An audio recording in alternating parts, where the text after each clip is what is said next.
get that, when you show yourself that you can feel good regardless of what he's doing, when this is the thing that we really want you to feel, all of your resources come from source, not from your boyfriend, not from your mother, not from anybody else. They all come from inside the vortex, where all that you are and all that we are and everything that you want is. So we're just doing the best sell job that we have ever done to get you to be excited about the vortex and less excited about your boyfriend. Excited about the vortex and therefore excited about the version of your boyfriend that you put in the vortex. And maybe he'll be the one that shows up in manifestation, and maybe it will be someone else. But your boyfriend will show up and he will behave in the way you want him to, when it doesn't matter if he doesn't. When you're secure regardless of what he does.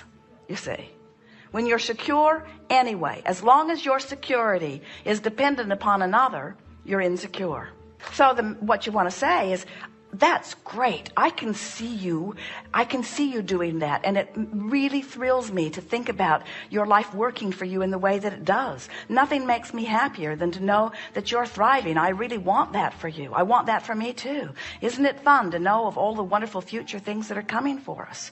And feel how differently he would hear that than the vibration that he's getting from you. In other words, he might be baiting you a little bit, but we don't think so. We think he's just genuinely excited about what's going on and not thinking so much about you. And that's the way we want you to be too. It's a healthier way to be. It's a much healthier way to be.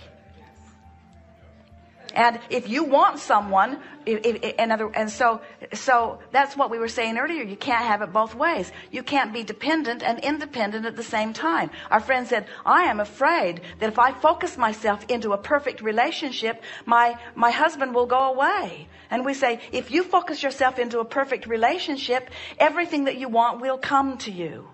And you just can't worry about what everybody else is doing, because you only have control over your own vibration, you see.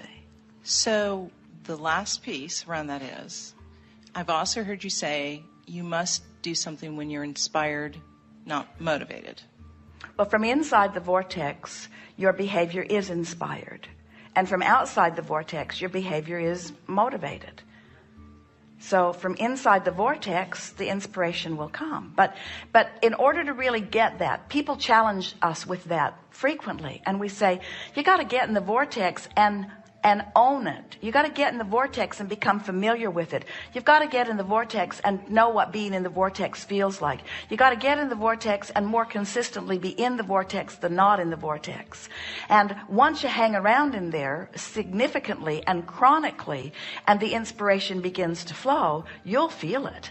And the cooperation that you will see as a result of it will be really evident to you.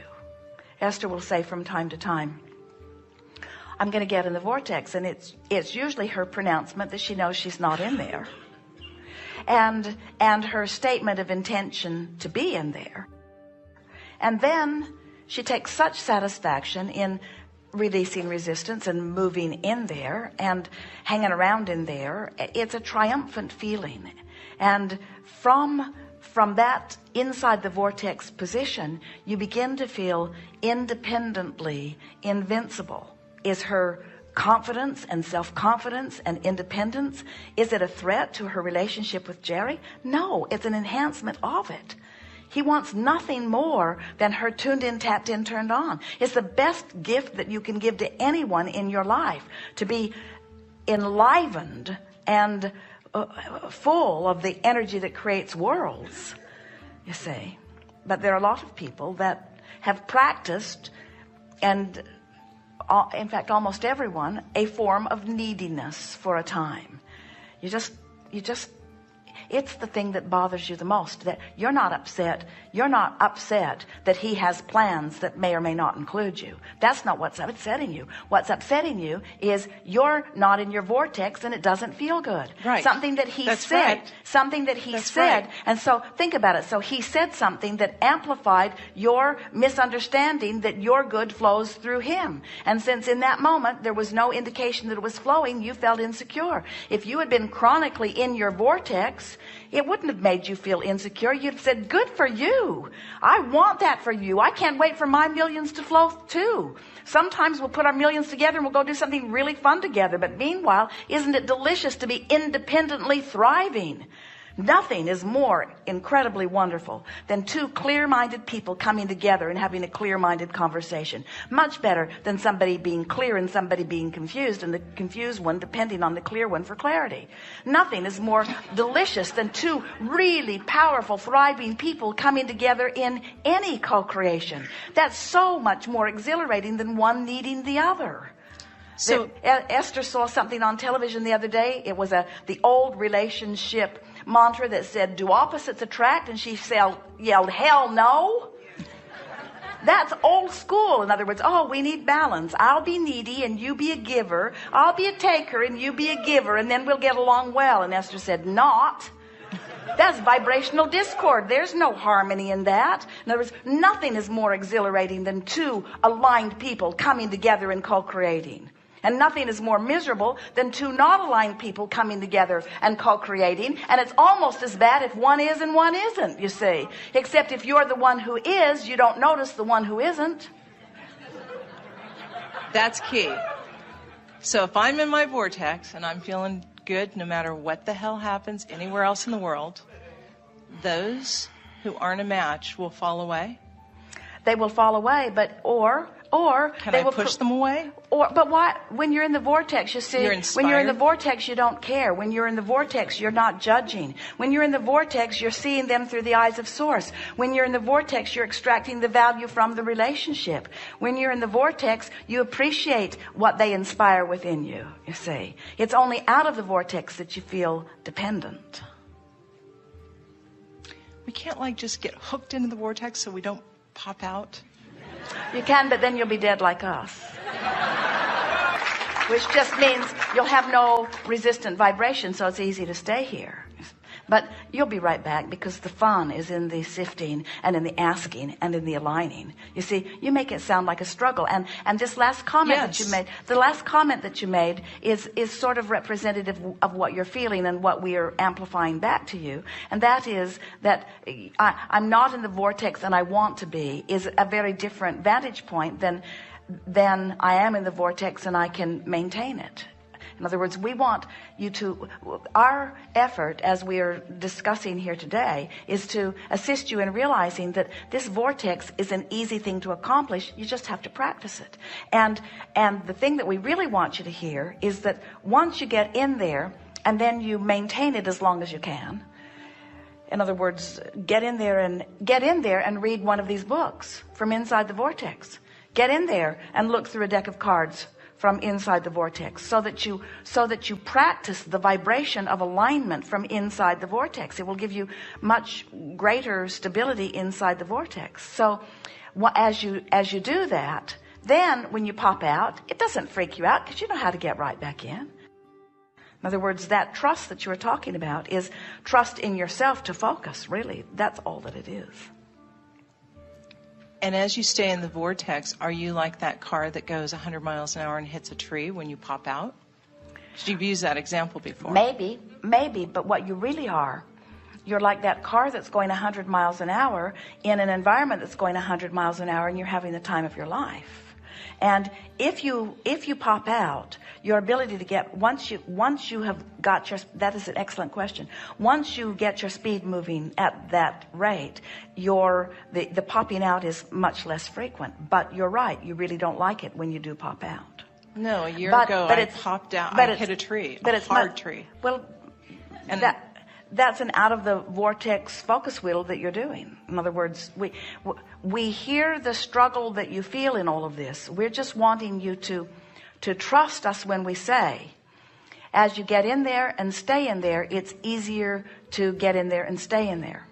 And as you get in there and stay in there, it's easier to stay in there. And as you get in there and stay in there, it doesn't bother you so much when you're not in there. And when you get in there and stay in there, it doesn't bother you who else is in there or not in there. And when you get in there and stay in there, somebody else that's not in there doesn't even look like they're not in there, because you're so in there. That's what true upliftment is.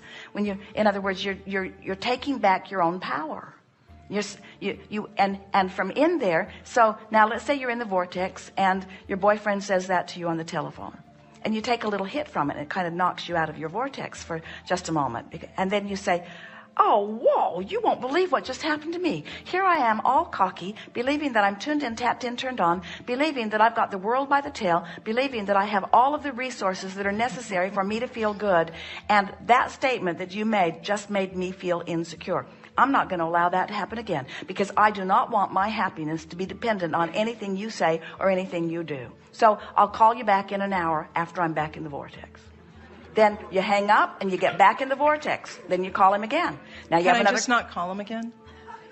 I'm serious. I'm dead serious. I mean, that's almost it's at that place. There's good and there's not so good. And I'm trying to you keep talking about him and we keep talking about the vortex. This. And it's two entirely different subjects. But Okay. you can't get him off your mind, so you can't stay in the vortex. Okay. So it might be good if you don't call him, but the next one won't be any different. Unless you deal with him from inside the vortex, you can't move on to something you want. You see, you can't run away. You got to find security. You've got to find your own stability, and you have to show it to yourself. That's it. We've been saying to a lot of people, you're looking for love in all the wrong places. And we'll say to you, you're looking for security in all the wrong places. You're looking for millions of dollars in all the wrong places. You're looking for your own boat in all the wrong places. In other words, and doesn't it just irritate the life out of you when you thought that was the avenue through which it will flow, and it doesn't seem to be forthcoming? And we say, oh, when you discover that you don't need that avenue, that you've got this avenue, and that it's only about you lining up with you, you come to trust yourself, come to trust your vibration, then others behave. Because the universe won't match you up with those that don't match who you are. You know what's really irritating you? You're getting who you vibrationally deserve, and you don't like it.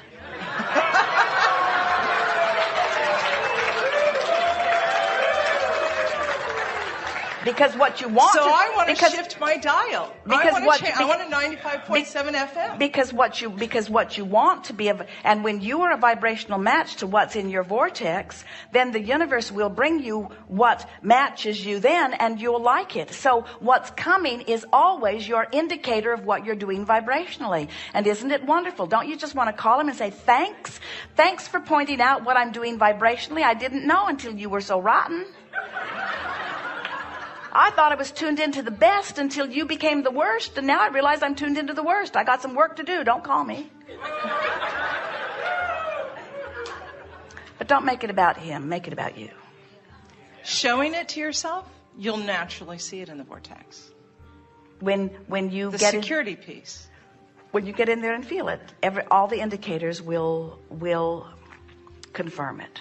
And when they pop up, this is a really strange question, but I've always said, when I manifest and I'm there, my life up until a year ago, the yellow, the highlighted path was like bright yellow. And then sometimes they're not bright yellow. Sometimes they're dimly yellow. But when you're in the vortex, is it always bright, always undeniable, always sure?